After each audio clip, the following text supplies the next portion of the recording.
together once again to hear your word.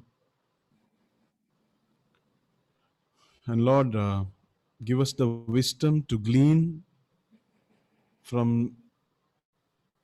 what we hear. Help us to apply what we hear in our life. Help us to align our day to day living with thy word, Lord. Help us to be truthful. Help us to be sincere in our efforts, Father. Help us to realize that we have a responsibility to respond and receive the word in all humility and to wear the right attitude, Father.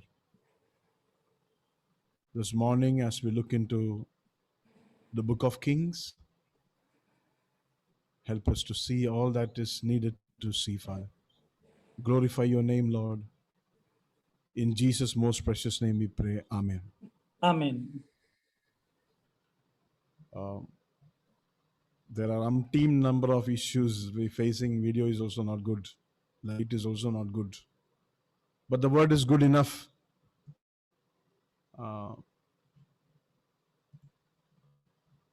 We've been studying the kings of Israel, and we have recently seen Solomon rise to power. And we saw his passion and the conviction he had in establishing his kingdom, right? By maintaining the established kingdom of King David, he did it by removing all stumbling blocks, lawlessness, and other issues. Then last week we saw the petition of Solomon, the request made by Solomon to God, how he sought Lord God, and how he requested that God would give him an understanding heart, a heart that is always ready to hear from the Lord.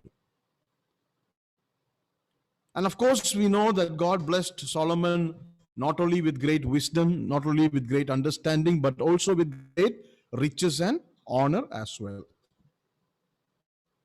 As we continue our effort to understand these portions of the scripture, let us look into this Solomon's reign. And the first thing when we look at Solomon's reign in Israel, the first thing that must be noticed is how God's purpose for Solomon was really decided or carved out even before he ever began to reign. Right? Each one of us have a purpose to accomplish in this world. Each one of us are given that purpose. And God has a plan, isn't it, for each one of our lives. And if you look at it here in Solomon's life, you see that how it was decided before itself, before it even came to power. In First Chronicles, chapter 28, First Chronicles, chapter 28, verses starting from 2 to 6. First Chronicles, chapter 28, 2 to 6. We read like this: Then King David rose to his feet and said, Listen to me, my brethren and my people. I had intended to build a permanent home for the ark of the covenant of the Lord and for the footstool of our God. So I had made preparations to build it. But God said to me, You shall not build a house for my name, because you are a man of war and have shed blood. Yet the Lord, the God of Israel, chose me from all the house of my father to be king over Israel forever. For he has chosen Judah to be a leader, and in the house of Judah, my father's house, and among the house of my father, he took pleasure in me to make me king over all Israel. All of my sons, for the Lord has given me many sons, he has chosen my son Solomon to sit on the throne of the kingdom of the Lord over Israel. He said to me, your son Solomon is the one who shall build my house and my courts, for I have chosen him to be a son to me, and I will be a father to him. See, and that is precisely what we are going to see here this morning in this portion of the scripture. But even in this, unfolding of Solomon's purpose, God's purpose in Solomon's life, we have tremendous lessons to learn. Okay, we may be wondering, in my life, I'm going through a situation where Solomon doesn't make any sense, right? Right? I'm going through sickness, I'm going through financial crises, I'm going through relationship issues, I'm going through problems with the authority, problems with the neighbors, society, and so and so. And when I'm going through all these issues, what does Solomon has to do with it, right? And that may be the way we may be wondering. But my dear friends, there are tremendous lessons for us to learn, even this morning. Everything that is happening in our life is interconnected. There is no issue that is, apart from the other. Everything is connected in our life. And so you may be wondering, what this has to do with this particular issue in your life. But my friend, God is speaking and God wants you to notice, right?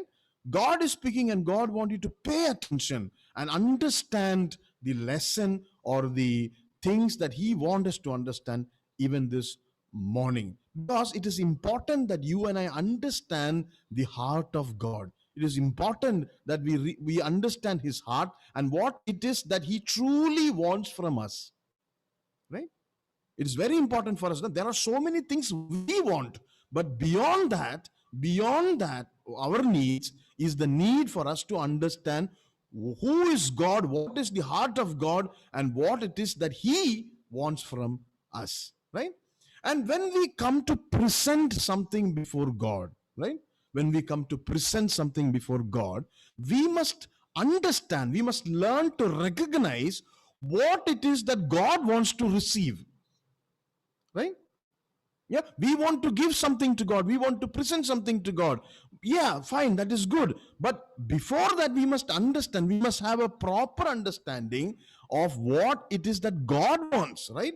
Not merely what it is that we want to give Him. And such things we will be able to see from this portion of the scripture. We will see that this portion of the scripture will point out, magnify many things for us to understand, that we must understand in our life. Okay, let's read First Kings chapter 5, 1 to 6. First Kings chapter 5, 1 to 6. And Hiram, king of Tyre, sent his servants unto Solomon, for he had heard that they had anointed him king in the room of his father, for Hiram was ever a lover of David. And Solomon sent to Hiram, saying, thou knowest how that David my father could not build an house unto the name of the Lord his God, for the wars which we were about, which were about him on every side, until until the Lord put them under the soles of his feet. But now the Lord my God hath given me rest on every side, so that there is neither adversary nor evil occurring. And behold, I purpose to build a house unto the name of the Lord my God, as the Lord spake unto David my father, saying, thy son, whom I will set upon thy throne in thy room, he shall build an house unto my name. Now therefore command thou that they hew me cedar trees out of Lebanon, and my servants shall be with thy servants, and unto thee will I give hire for thy servants, according to all that thou shalt appoint. For thou knowest that there is not among us any that can skill to hew timber like unto the Sidonians. Right?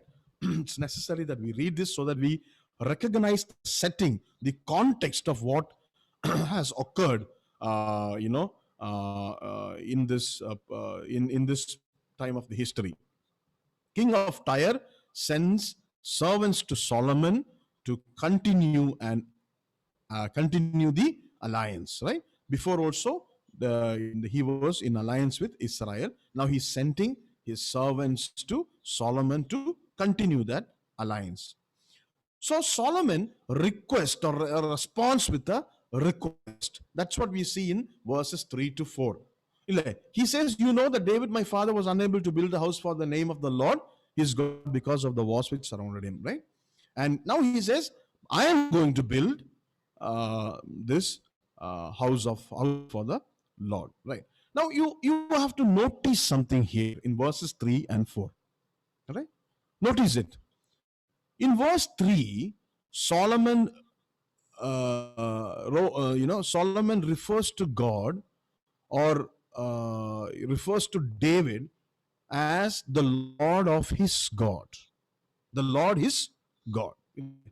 Did you see that? In verse 3, he says, the Lord is God. The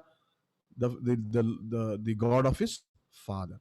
Then in verse 4, you see something there. What is that? The Lord my God. You see? The Lord is God. Now the Lord my God. Solomon no longer seeks to worship the God of his father. God has revealed himself to Solomon. Now he is Solomon's God. He's no more Solomon's father's God only. He is now his God. Right? It is never enough for God to be the God of our father. There must come a day when he becomes our God. It is never enough for God to be our God alone. There must come a day when he becomes our children's God. Right? And that is what you see. My dear friend, there are so many crises, so many issues happening in our lives, which affects our children and in the life of our children. And we should look at this Lord who sustained us, who provided us, who healed us, who led us all throughout these years. Think, my dear friend, if you're sincere in your heart, from where your Lord found you, right? You may not have been a bandit, you may not have been a looter, or you may not have been a crook or a thief publicly, right? But you were somebody who was far fallen away from God. But the Lord found you, right? And he he adopted you into his family. And he led you through all these years of times of crisis. My dear friend, if your child has taken your God to be his God or her God, will not this God who was your God take him through? Will you not trust the Lord to do that, my dear friend? Will you doubt that God for a moment? Right? My dear friend, our God is there. Right? And for us, who we are concerned for our children, we are wondering what will happen to our children. This must be the number one priority in our life. They may also have our God as their God. They may no more say that my father's God, but rather they would say, my God, my God. Right? See, here Solomon says, the Lord his God, David's God. Then in verse 4, Solomon calls him the Lord my God. Right? And that's what's happening here. Solomon has a plan to honor his God. Solomon wants to honor his God. Look at verse 5. Behold, I intend to build a house for the name of the Lord my God, as the Lord spoke to my David, my father, saying, your son whom I will set on your throne in your place, he will build the house for my name. Right? And this is the intention of Solomon. He has made his father's God his God, right? And now he is doing something for that God. I intend to build a house, right? See, the writer of Chronicles gives us a little more insight into it. Look at Second Chronicles chapter 2, 4 to 6. Second Chronicles chapter 2, 4 to 6. Behold, I am about to build a house for the name of the Lord my God, dedicating it to him, to burn fragrant incense before him, and to set out the showbread continually, and to offer burnt offerings mornings and evening, on Sabbaths and on new moons and on appointed feasts of the Lord our God. This being required forever in Israel. The house which I am about to build will be great, for greater is our God than all the gods. But who is able to build a house for him? For the heavens and the highest heavens cannot contain him. So who am I that I should build a house for him, except to burn incense before him? Right? So Solomon decides to build a house for the Lord. But Solomon knew that a great God deserved a great offering. He knew a great God deserves a great offering. So he has an intention to do something for God, but he was not going to build a shack for God to live in, right?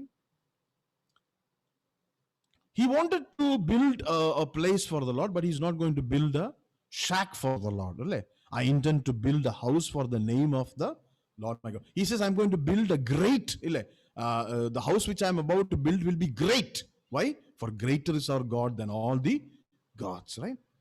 So, whatever he's going to do for the Lord is not peanuts, right? He's not going to do something that is not going to cost him anything. His father also taught him that, isn't it?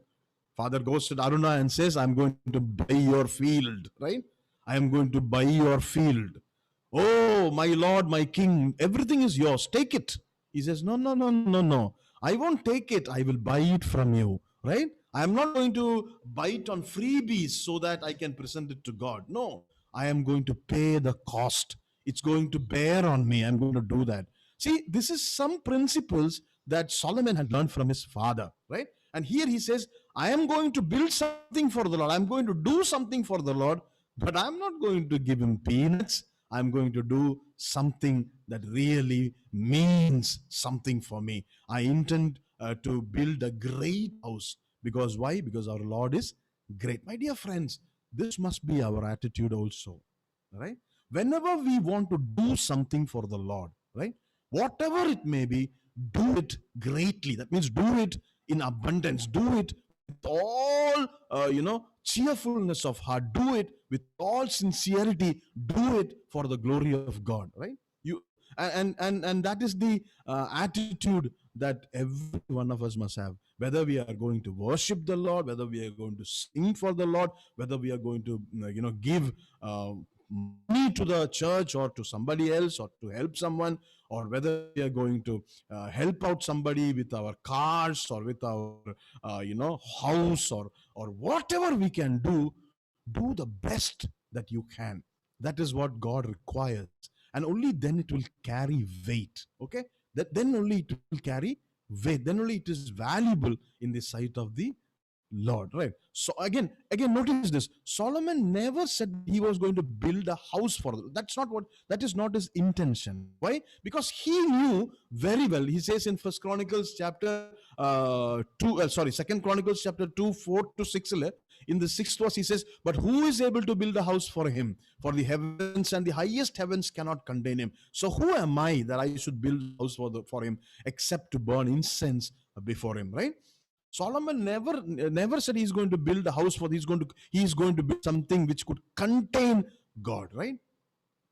See, because he knew very well that God can't be contained in a box. God can't be contained in a building. God can't be contained everything, right? He is beyond. See, Isaiah, the prophet, gives us a brief idea of the size of God, right? How big is God? Isaiah chapter 40, verse 12. Isaiah chapter 40, verse 12. Who has measured the waters in the hollow of his hand, right? Who has measured the waters in the hollow of his hand, and marked off the heavens by the span, and calculated the dust of the earth by the measure, and weighed the mountains in a balance, and the hills in a pair of scales? Who can measure the waters in the hollow of his hand? That is the greatness of our God, right? Even Jesus gave us a picture of God's size. Even Jesus did that in Matthew chapter 5, 34 to 35. Matthew chapter 5, 34 to 35. But I say to you, make no oath at all, either by heaven, for it is the throne of God, or by earth, for it is his footstool of his feet, or by Jerusalem, for it is the city of the great king. You see, it's nothing for God, right? It is too small for God, right? So you look again, even Paul preached about this to the people of Athens, right? In Acts chapter 17, in Acts chapter 17, 24 to 25, right? Look at the size of God. The God who made the world and all things in it, since he is the Lord of heaven and earth, does not dwell in temples made with hands, nor is he served by human hands as though he needed anything, since he himself gives to all people life and breath and all things, right? There was no way God was going to fit in any man made temple, and Solomon never had any intention to build something that could fit him in, right? This house was for the name of the Lord my God. You saw that? That's what he says. This house was for the name of the Lord my God. Now, what does that mean when he says, for the name of the Lord my God? Look at First Kings chapter 8, 27 to 30. Look at First Kings chapter 8, 27 to 30. Look at that. But will God indeed dwell on earth? Behold, the heaven and the highest heaven cannot contain you. How much less this house which I have built? Yet have regard to the prayer of your servant and to his supplication, O Lord, my God, to listen to the cry and to the prayer which your servant prays before you today, that your eyes may be open towards this house day and night, toward the place of which you have said, my name shall be there, to listen to the prayer which your servant shall pray toward this place. Listen to the supplication of your servant and of your people Israel when they pray toward this place, here in heaven, your dwelling place, hear and forgive. Like, so what was Solomon's intention? Solomon's intention was asking for a point of reference where he knew that he could come into contact with the living God, right? It is oru kendra bindu. It was a point of reference. That was what Solomon had in his mind. Solomon had a passion for God's presence. My dear friends, I want to draw your attention to something else here, okay? What is a church? Church is a body of believers, right? Church is a body of believers, right? And when we discuss about church, right, we always, when we say church, we always pointing to the body of the believers. And so there is a tendency for us to think that we don't need no place, one particular place for the body to gather, because what is a church? After all, it is a body. Well, my dear friends, it is necessary for a point of reference, right? It is always necessary to have a point of reference, right? Let me show you another example. What is a family? Family is not a house. Family is the people who live in the house. Yet, family needs a house, right? Yet the family needs a house. May it be a tent, may it be a shack, may it be an all opera, may it be a five-star hotel, but it needs a place, one point of reference from where the family functions, right? So just like how the family, so is the church family. There has to be a point of reference, right? And it is our understanding today. I hear this most of the time. So we are house churches. We will only gather in homes. Well, my dear friends, a home is a good place for the church to gather. But for a church that has an intention to grow, for a church which is really going to be a church, no church is ever going to have 15 people all the time. If that church is a real church, it will grow. And what will happen to the house where that growing church will gather? Is it possible?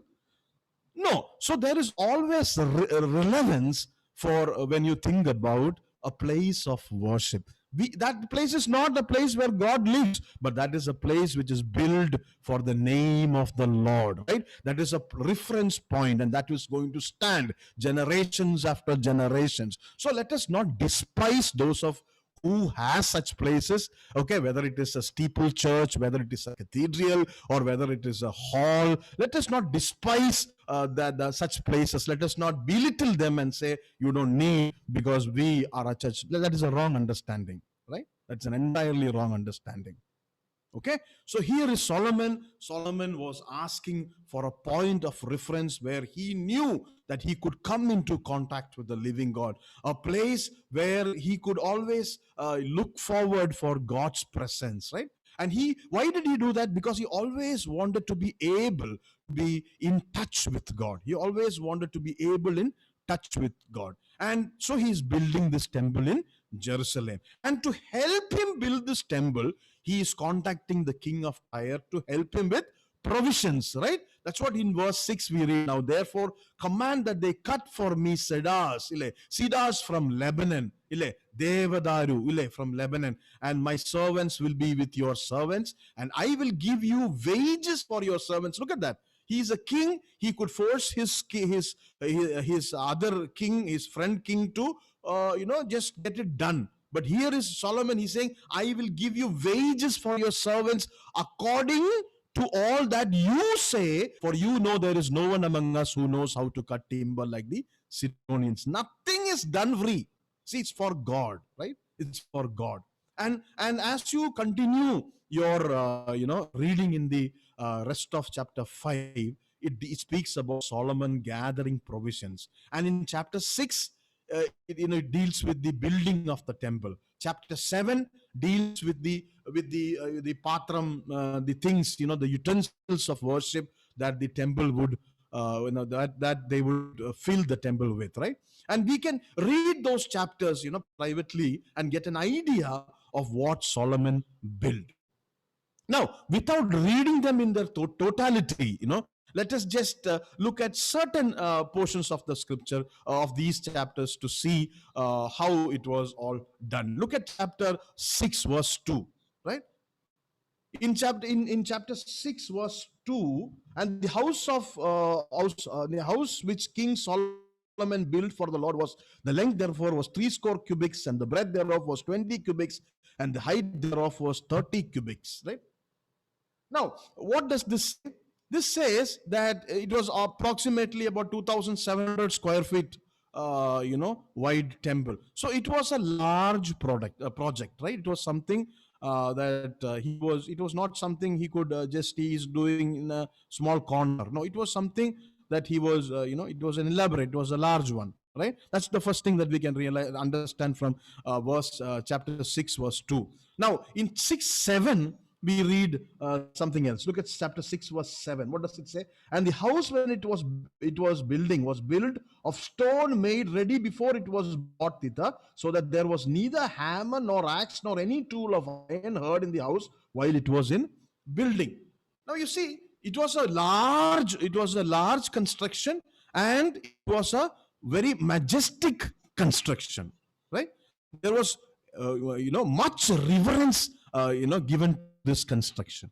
It was not done without care. It was not done like how they want to do it. No, it was done with much care. Solomon did not even want the sound of any tool inside the actual temple. So all the stone was cut and they were fitted together in the quarry, and then they were transported in. You see, so it was a large construction. It was a majestic construction. And then in chapter 6 verse 20 to 22, we see that it was a costly construction. It was a costly construction. Okay, now we don't know how much Solomon actually used, right? How much money he actually used, we don't know. But we do know how much David had gathered for the building of the temple, right? How much King David had stored up for the building of the temple, that we know. If you look at 1 Chronicles chapter 29, verse 1 to 9, right? 1 Chronicles chapter 29, verse 1 to 9, we can see how much David had stored up. Right? Then King David said to the entire assembly, my son Solomon, whom alone God has chosen, is still young and inexperienced, and the work is great, for the temple is not for man, but for the Lord God. Now with all my ability I have provided for the house of my God the gold for the things of gold, silver for the things of silver, and the bronze for the things of bronze, the iron for the things of iron, the wood for the things of wood, onyx stones and inlaid stones, stones of antimony and stones of various colors, and all kinds of precious stones and alabaster in abundance. Moreover, in my delight in the house of the Lord, the treasure I have gold and silver. I give to the house of my God over and above all that I have already provided for the holy temple, namely 3,000 talents of gold, of the gold of Ophir, and 7,000 talents of refined silver, to overlay the walls of the building, and of gold for the things of gold, and of silver for the things of silver, that is for all the work done by craftsmen. Who then is willing to consecrate himself this day to the Lord? Then the rulers of the father's household, and the princes of the tribes of Israel, and the commanders of the thousands of hundreds, with the overseers over the king's work, offered willingly, and for the service for the house of God they gave 5,000 talents, and 10,000 derricks of gold, and 10,000 talents of silver, and 18,000 talents of brass, and 1 lakh talents of 100,000 talents of iron. Whoever possessed precious stones gave them to the treasury of the house of the Lord in care of Jehiel the Gershonite. The people rejoiced because they had offered so willingly, for they made their offering to the Lord with a whole heart. And King David also rejoiced greatly. Don't you see? This is how much he has accumulated, or gathered, for the building of the temple of the Lord. Now, if you figure only the worth of gold, right? It says David gave 3,000 talents of gold. People gave 5,000 talents of gold, right? Now, 8,000 talents of gold is there. 1 talent in the Paranyal, it is 34 plus kilograms. That means 34 point kilograms, right? 75 pounds. So, David and the people gave 2,72,155 plus kilograms of gold, right? In today's price, more than 900, about 1,000 crores of gold alone. Now, this is the price not counting silver, brass, iron, precious stones, wood, labor. So this construction was an costly construction. It was a it was a large construction. It was a majestic construction. It was a costly construction. And it was a lengthy construction. It was not something that was done abruptly. That's what verse 38, chapter 6 verse 38 tells us. It was a lengthy construction. Then in verse 7, chapter 7, 48 to 51, we read that this construction was an ultra careful construction. It was very meticulously planned. Solomon got everything right down to the last spoon and pot. Everything was very carefully, ultra carefully gathered. He never cut any corners. He spared no expense. This temple was the building of all buildings. So that was his intention. That was how the whole thing was accomplished. Solomon accomplished his intention. 1 Kings chapter 8 verse 13.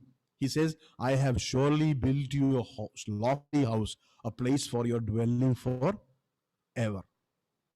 That's what he says, okay? I have surely built you a lofty house, a place for your dwelling forever. So now God steps in, right? Because God says something about this issue. Solomon went through all this trouble, and he in his heart he is thinking that God is certainly impressed. In his heart, he is sure that God is certainly impressed, right? And then you see God, the evaluation of God. How does God evaluate the whole thing that Solomon had done? Look at 1 Kings chapter 6, verses 11 and 12. 1 Kings chapter 6, verses 11 and 12. Look at that. And the word of the Lord came to Solomon, saying, concerning this house which thou art in building, if thou wilt walk in my statutes, execute my judgments, and keep all my commandments to walk in them, then will I perform my word with thee, which I spake unto David thy father. In verse 9 and in verse 14, Solomon says he built the house and finished it. But when you read the whole chapter, it is revealed that it was just the outer structure that Solomon had finished. He has not completely done it. Okay, he has finished the outer structure. And before he went to work on the inside, before he started work inside, God has visited him. And notice how it begins. How does God begin his oracles to, or his words to Solomon? Concerning this house which you are building. Fine. Your construction, I'm seeing your construction, this long and this expensive, costly things that you're doing, nice. It is necessary, well, because God only chose previously for him to build it, isn't it? Then he says, concerning this house which you are building, it sounds as though God is going to give a few, ideas for construction. In the middle of this construction, he's going to give some new ideas. That's how it sounds when he starts. Concerning this house you are building. So you see, there is a problem here, because God's assessment of what we are doing is not what we might be thinking it is. Right? When God God evaluates what somebody is doing for God, it may not be the way we think he is evaluating it. Why? Because look at this. Because after all this pain that Solomon had gone through, God says nothing about the size of the building. God says nothing about the work that is done in silence. God says nothing about the pile of gold, right? That has been presented. God says nothing about the detailed, plan that is involved. These are all things worth noticing. God doesn't say anything about the construction of the temple at all. Concerning this house which you are building, and then he says, if you will walk in my statutes and execute my ordinances and keep all my commandments by walking in them, then I will carry out my word with you, which I spoke to David your father. I will dwell among the sons of Israel and will not forsake my people Israel. See, are you able to catch this point, my dear friend? Right? It is almost as though Solomon was getting a little too carried away with the things that did not matter. Right? Solomon was getting carried away. And when you get carried away in such things, in things that did not really matter, then God will call your attention back. Right? Right? Perhaps Solomon was thinking about all the gold and silver and stones that was impressive to God. Here in Trivandrum, in this Padmanabha Swami Kshetram, in the temple, they say there are jewels, and there are certain jewels, that there is the most richest temple in the world, isn't it now?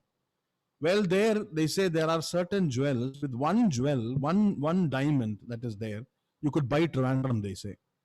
Right?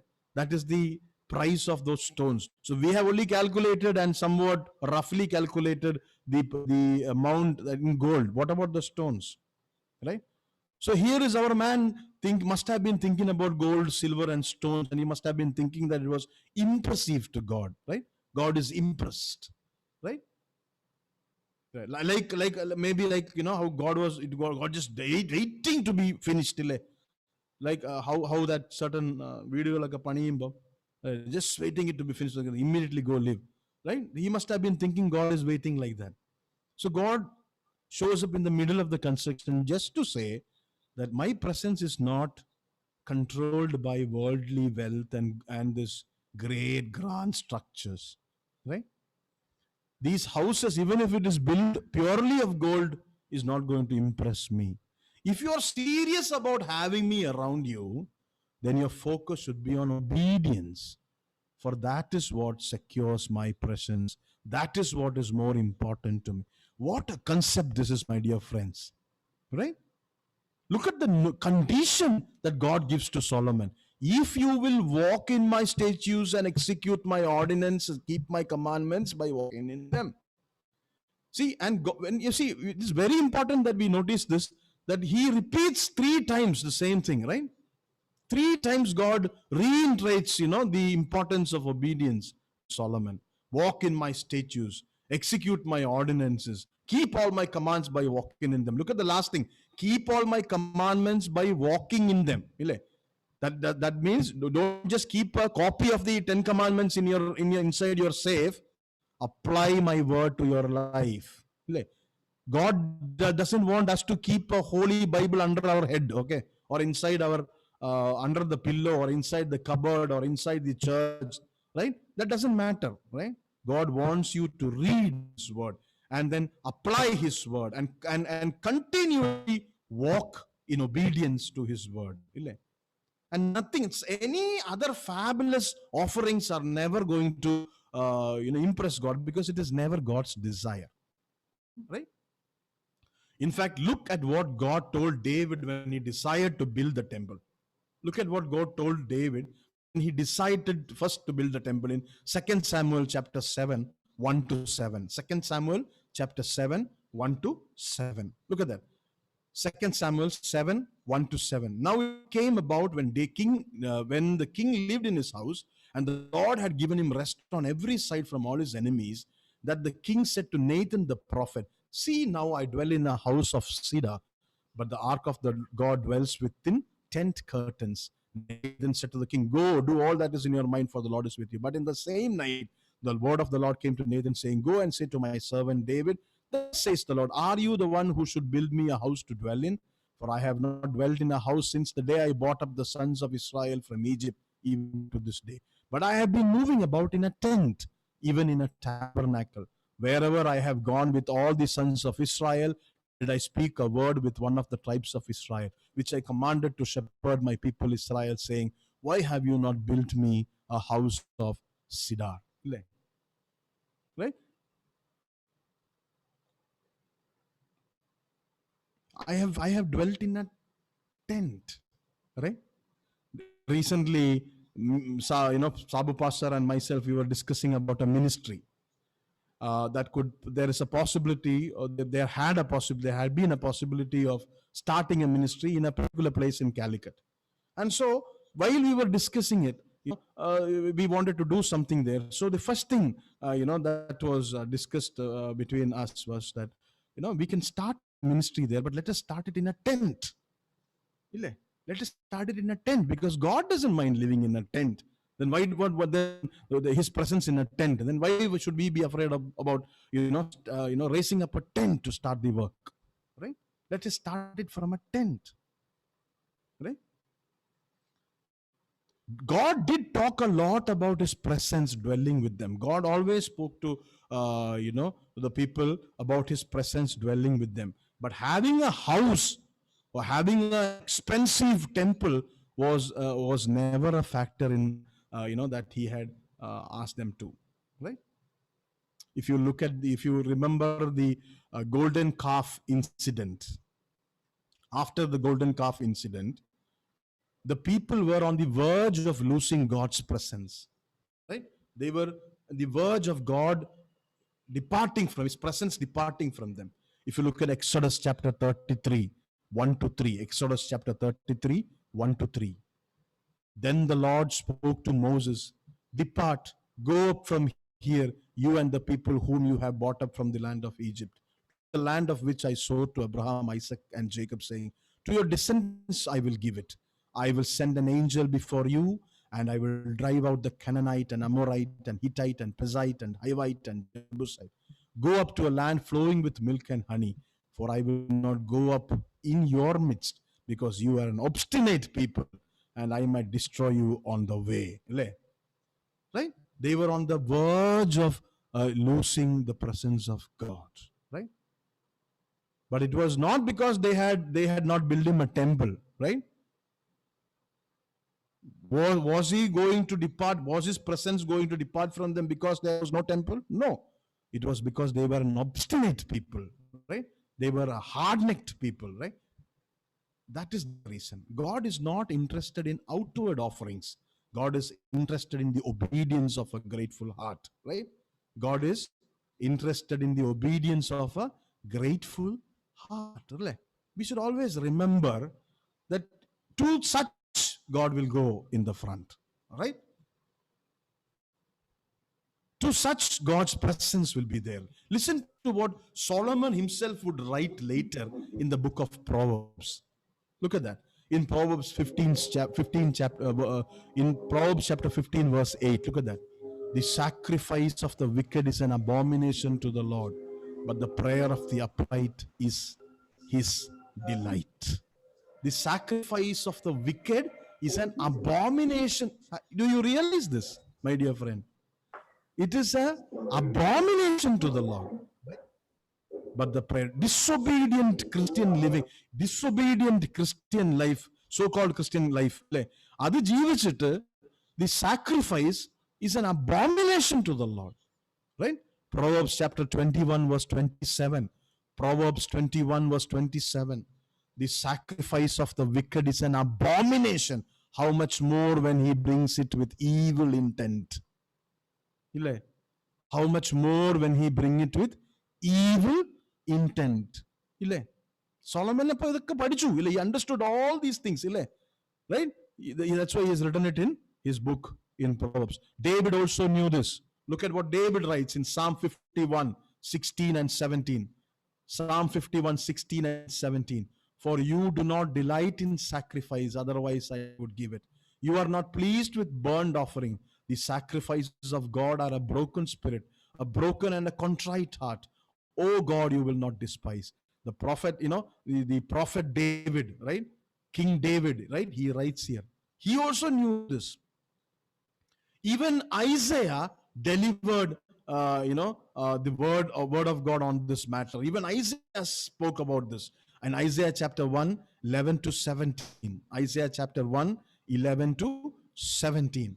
What are your multiplied sacrifices to me, says the Lord? I have had enough of burnt offerings of rams and fat of fed cattle. And I take no pleasure in the blood of bulls, lambs, or goats. When you come to appear before me, who requires of you with this trampling of my coats? Like, actually, what is he saying? Please don't come. Please don't come. Come to church, come to worship, come. He says, don't come if your attitude is not right. Bring your worthless offerings no longer. Incense is an abomination to me. New moon and Sabbath and calling of assemblies. I cannot endure iniquity and the solemn assembly. I hate your new moons festivals, your appointed feast. They have become a burden to me. I am weary of bearing them. So when you spread out your hands in prayer, I will hide my eyes from you. Yes, even though you multiply prayers, I will not listen. Your hands are covered with blood. Wash yourself. Make yourself clean. Remove the evil of your deeds from my sight. Cease to do evil. Learn to do good. Seek justice. Reprove the ruthless. Defend the orphan. Plead for the widow. You see, if you and I don't have that sort of an attitude, if you and I don't have that sort of an obedience, our sacrifices, our offerings are worthless. God wants obedience. He doesn't want some token of outward display of religion. He doesn't want that. See, when this rich young ruler came to Jesus and said, what should I do to inherit his kingdom? Jesus, belittled his wealth. He is a carpenter. And how Jesus belittled this man's wealth? He says, take all your money and give it to the poor. It doesn't matter, nothing, right? That's what he said. It was an insult to that rich young man, right? He came rich man, he was a successful young man. He had achieved his goals, and he has accomplished so much. He has done his studies in MIT. He has done his doctorates. He has done his he has become an Ambani. He has become a very wealthy fellow, made so much of money. He has accomplished so much in his very young age, and he's coming and standing in front of this failed carpenter who's not even going to work, walking around and preaching. He goes to this failed carpenter and says, what should I do to inherit the kingdom of God? He says, take your money and give it to the poor. It doesn't matter. And yet he was amazed as widows might, right? And yet Jesus was amazed at what this widow gave, the little that he gave. See, God wants a heart filled with righteousness, not a house made of gold, right? He wants obedience. Solomon thought that a permanent structure would mean that God would, irrespective of how he lived and what he did, would keep God's presence with him. But that was wrong. Permanent structures is not going to secure God's presence, isn't it?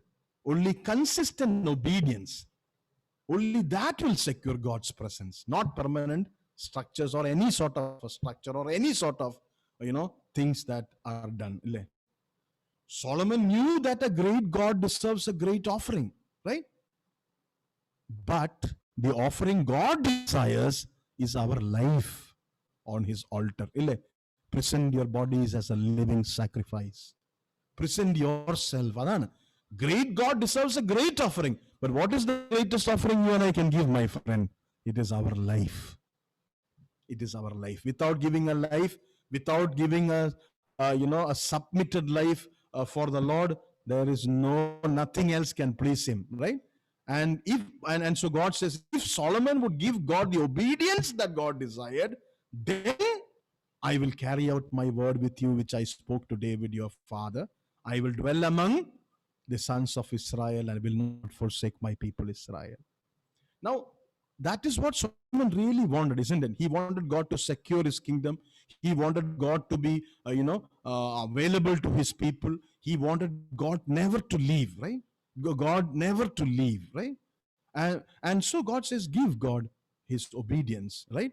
And God will dwell with them always. Now, in all fairness, in all reality, I must tell you that this is not how it works exactly today. I mean, God will never leave us, whatever we may do, right? Right? That's what he has promised, right? Once you're saved forever. I will never leave you nor forsake you. Jesus said, surely I will be with you always, even to the very end of the age. And so we don't walk in the fear of God leaving us. But that does not mean that we should not worry about the presence of God. I hope you are able to understand the difference, right? God can come and God will come and God had come and dwelt with us. And now, irrespective of how you and I live, he is not going to leave, right? No man can snatch you out of his hand, the Bible teaches. But we must worry about the presence of God in our life, right? The active presence of God in our life. We must worry about it. Why? Look at this. Remember the church at Ephesus, Revelation chapter 2, 1 to 4. Revelation chapter 2, 1 to 4. To the angel of the church in Ephesus write, the one who holds the 7 stars in his right hand, the one who walks among the 7 golden lampstands says this, I know your deeds and your toil and perseverance, and you cannot tolerate evil men, and you put to the test those who call themselves apostles, and they are not, and you found them to be false. And you have a perseverance that have endured for my name's sake, and have not grown weary. But I have this against you, that you have left your first love. You see that? It's very important, my dear friend. God never left them. They left God. Right? God's presence never left the Ephesian church, but the Ephesians left God, right? So even in our life, God will never leave us, but we can leave the presence of God, right? Through the lack of their love, the Ephesians, through their lack of their love for him and their fake obedience, they wandered away from the presence of God, right? And this is the same warning that is given to us today, and there is the same warning that was given to Solomon then. In Solomon's day, it was obey from your heart so that you can experience my presence. Solomon, those days, God said, if you obey from your heart, you can experience my presence. In our day, it is still obey from your heart so that you can experience God's presence. See? So that is the difference. There is a difference between religion and relationship, right?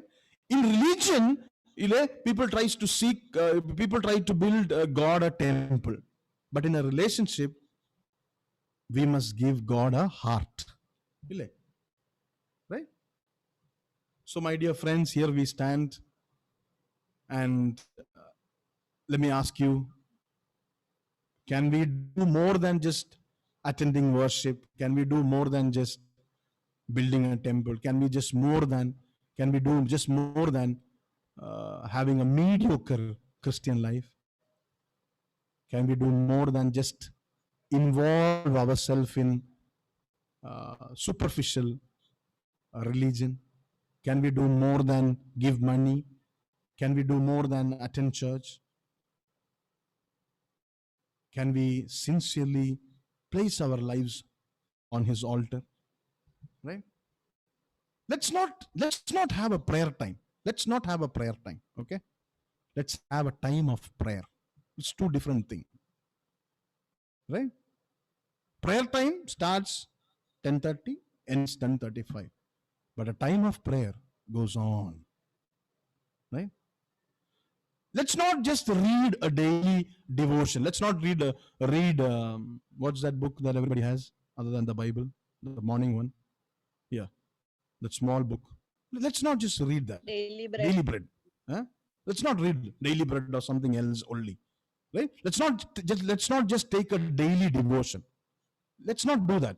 Let's devote ourselves to God and God's word. Right? Let's take time to speak to him and take time to listen what he has to say. Right? So how is our walk with the Lord this morning, my dear friend? How is your prayer life? How is your Bible study? Let's learn from what Solomon did, right? This building of this temple, right?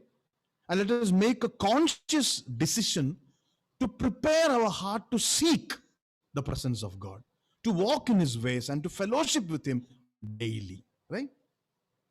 And then it is a blessing for us, because just seeking God itself is a blessing, the Bible says.